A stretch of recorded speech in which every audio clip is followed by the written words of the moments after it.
Assalamualaikum warahmatullahi wabarakatuh. Alhamdulillah, kita bersyukur kepada Allah Subhanahu wa Ta'ala yang telah meringankan hati kita dan memudahkan langkah kita bertemu dengan majelis ini.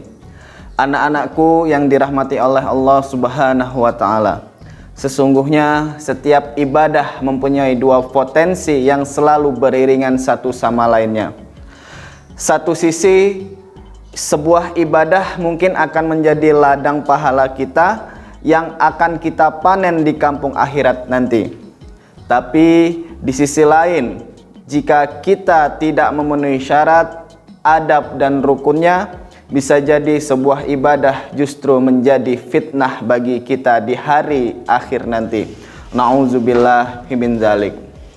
Contoh yang paling jelas dalam masalah ini terdapat dalam sebuah ayat yang sudah sama-sama kita hafal bersama dalam surat Al-Ma'un. Disebut ancaman Allah kepada orang-orang yang sholat.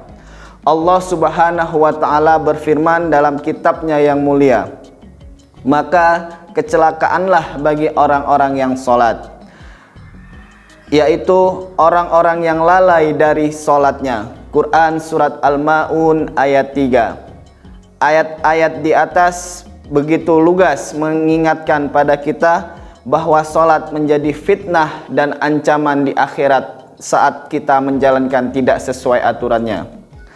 Anak-anakku yang dirahmati oleh Allah Subhanahu wa Ta'ala, lalu bagaimana dengan ibadah puasa Ramadan kita?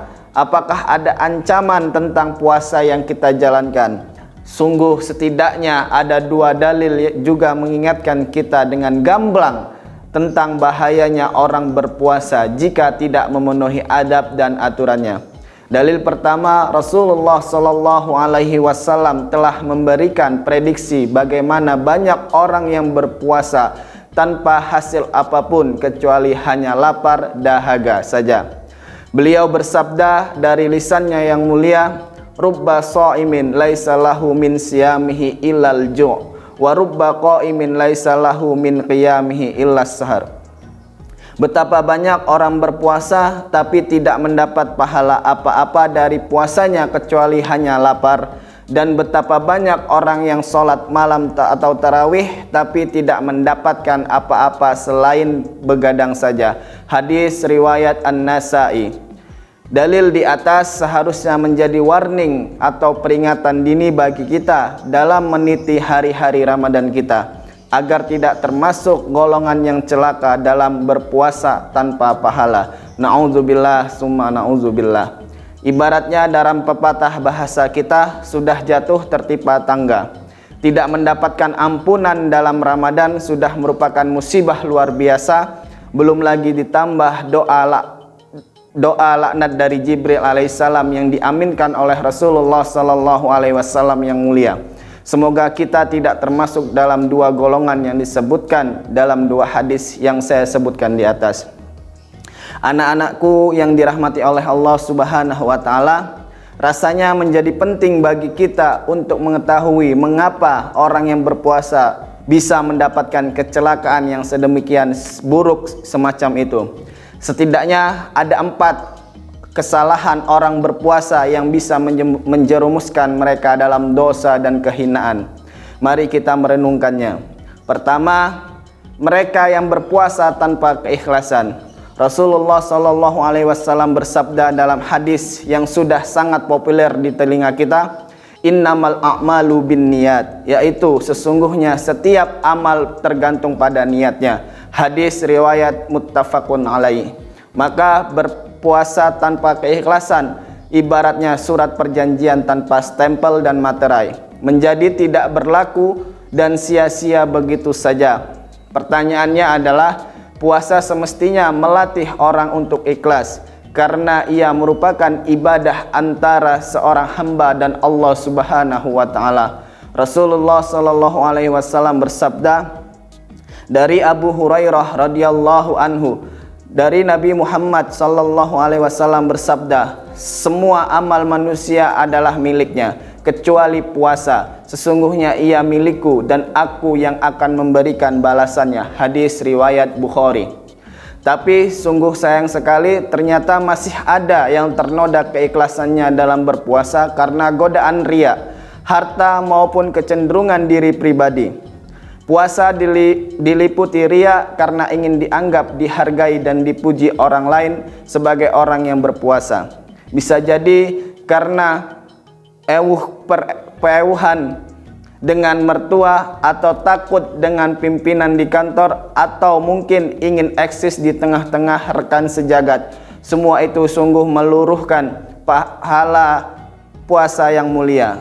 Ada pula orang yang berpuasa karena mengincar harta. Mungkin saja ini lebih banyak terjadi pada anak-anak kita yang mengidamkan hadiah dari para orang tua saat lebaran nanti, karena mampu menyelesaikan puasa dengan sempurna.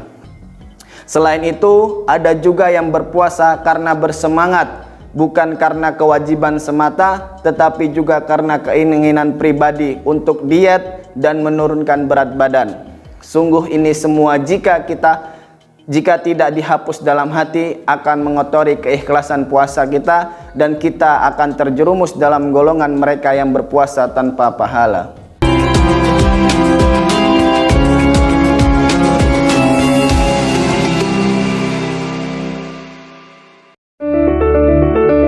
Selamat datang di MTS Muhammadiyah 1 Malang.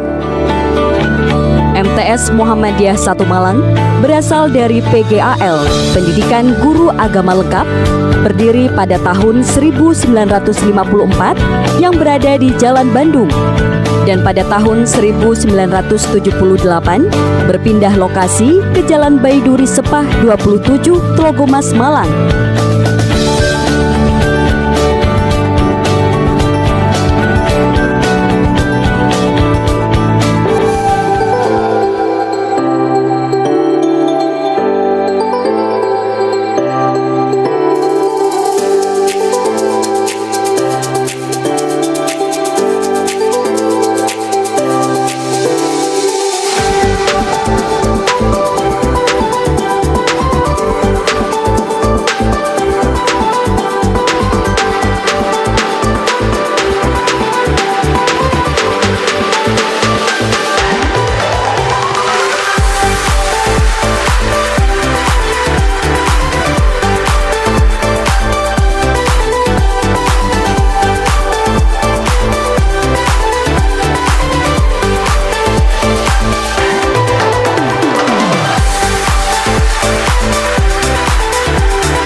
Anak-anakku yang dirahmati oleh Allah Subhanahu wa Ta'ala, adapun kesalahan orang berpuasa yang kedua adalah mereka yang berpuasa tanpa ilmu, tidak mengetahui mana yang membatalkan dan mana yang tidak membatalkan, maka mereka menjalankan puasa tanpa aturan atau memahami tidak dengan sepenuhnya benar. Akibatnya puasa mereka menjadi begitu rapuh dan tanpa makna, menyangka telah melakukan hal yang benar padahal sejatinya salah. Dari Ibnu Abbas, Rasulullah SAW bersabda, seorang fakih atau ahli ilmu lebih ditakuti setan daripada 1000 ahli ibadah tanpa ilmu. Hadis riwayat Ibnu Majah.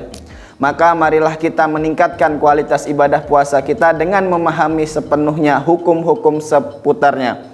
Mari terus membaca, mengkaji dan bertanya agar bisa menjalankan seluruh rangkaian ibadahnya dengan keyakinan yang nyaris sempurna. Golongan yang ketiga yaitu mereka yang berpuasa hanya dari makan minum semata, dan mereka bahwa dengan itu mereka sudah memenuhi semua ketentuan dan tuntutan puasa. Barangkali kita perlu mengingat lebih dalam himbauan Rasulullah SAW terkait masalah ini. Man lam yaduk qawla zawri wal amali bihi falaisa lillahi hajatun fi an yada'a wa syarabuhu. Barang siapa yang tidak meninggalkan berkata dusta dan beramal kedustaan, maka Allah Subhanahu wa taala tidak membutuhkan dia meninggalkan makan dan minumnya. Hadis riwayat Bukhari. Mereka dalam masalah ini berpuasa tetapi tidak mampu menundukkan nafsu dan emosinya. Maka mereka menodai siang hari Ramadan dengan lisan yang tak terjaga dari ghibah, marah dan berkata dusta, atau anggota badan yang tidak terjaga darinya. Untuk yang keempat adalah mereka yang menjalankan ibadah puasa dengan penuh kemalasan, dalam arti tidak menyadari kemuliaan bulan Ramadan yang bertabur berkah. Mereka tidak menyadari dan memahami bahwa Ramadan bukan hanya bulan puasa saja, tetapi lebih dari itu. Ia adalah bulan musim kebaikan yang disyariatkan banyak amal kebaikan. Rasulullah Shallallahu Alaihi Wasallam bersabda tentang bulan mulia ini, bulan di mana dibuka pintu-pintu surga, ditutup pintu-pintu neraka, setan-setan dibelenggu dan berserulah malaikat, wahai pencari kebaikan, sambutlah, wahai pencari kejahatan, berhentilah. Demikian sampai berakhirnya Ramadan. Hadis riwayat Ahmad. Golongan ini berpuasa tetapi tidak menjalankan tarawih, tilawah dan tadarus, tidak pula berusaha untuk bersedekah dan memberi berbuka pada orang yang berpuasa, atau tidak pula menyempatkan diri untuk iktikaf dan amal kebaikan secara umum. Mereka hanya berpuasa dan menjadikan puasa sebagai alasan untuk bermalas-malasan di siang hari, lalu berpesta pora di malam hari. Akhirnya semoga kita terhindar dari peringatan Rasulullah Sallallahu Alaihi Wasallam tentang mereka yang berpuasa tapi sia-sia dalam pahala dan keutamaannya. Semoga Allah Subhanahu Wa Taala menjaga kita agar tidak terjerumus dalam 4 golongan mereka yang berpuasa tapi celaka. Wallahu a'lam bishawab.